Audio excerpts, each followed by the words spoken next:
ఇట్లా ఇప్పుడు తనకు కూడా ఒక కూతురు ఉంది, తనకు కూడా ఖచ్చితంగా కూతురు ఉంది. తన కూతురు కూడా ఇట్లా జరిగితే ఏం చేస్తారు?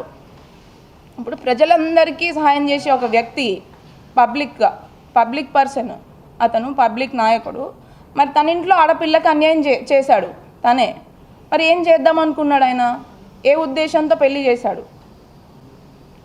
అండ్ నిన్న జోగి రమేష్ గారు జరిగిన ప్రెస్ మీట్లో ఒక విషయం చెప్పాడనమాట. మా ఇద్దరి మధ్యలో మనస్పర్ధలు, గొడవలు రావడం వల్ల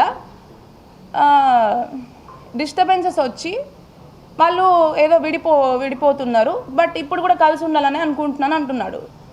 అసలు మా ఇద్దరి మధ్యలో ఏం గొడవలు వచ్చాయి? అసలు ప్రాబ్లం ఏంటి? నేను చేసిన తప్పేంటి?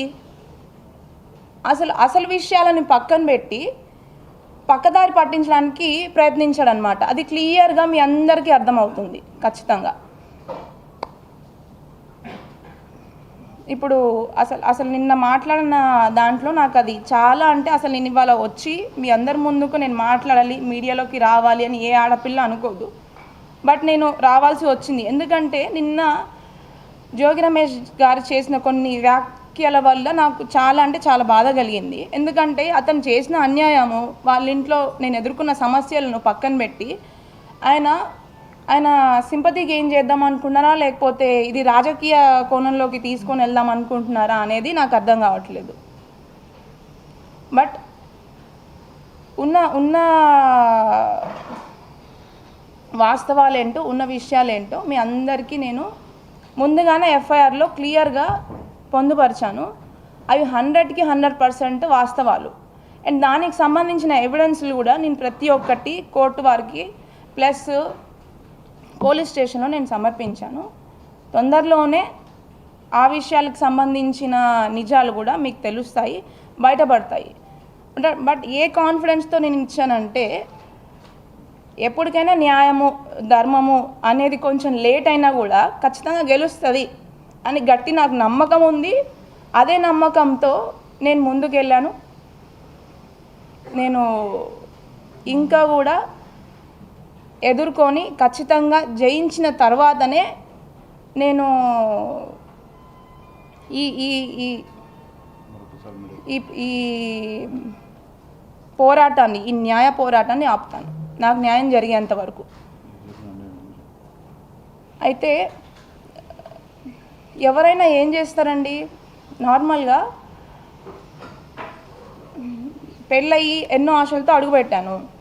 ఫస్ట్ కలిగిన షాక్ ఏంటి అంటే, అబ్బాయికి రాజీవ్కి అసలు ఉన్న ప్రాబ్లం ఏంటి, మాకైన గొడవలు ఏంటి, ఆ విషయాలన్నిటినీ కూడా వాళ్ళకి తెలుసు. అయినా కూడా నేను ముందుగా మా మమ్మీ డాడీ కంటే ముందుగా వాళ్ళే మా మమ్మీ డాడీ అనుకొని, వాళ్ళే నా తల్లి తండ్రి అనుకొని వాళ్ళకే చెప్పుకున్నాను నా కష్టాలన్నీ కూడా.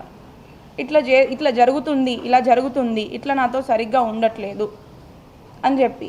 కానీ మమ్మల్ని ఇద్దరిని పక్కన కూర్చోబెట్టి ప్రాబ్లం ఏంటి అని అడగాల్సింది పోయి, మా అత్తగారు శకుంతల నాకు అదనపు కట్నం కోసము నన్ను అన్ని విధాలుగా ఇబ్బంది పెట్టారు, వాళ్ళ ఫ్యామిలీ అంతా కూడా. మీరు ఖచ్చితంగా అది మొన్న బయటికి వచ్చిన ఆడియోలు, వీడియోల ద్వారా చూసే ఉంటారు నన్ను ఏ రకంగా ఇబ్బంది పెట్టారని. అయితే అవి కొన్ని మాత్రమే.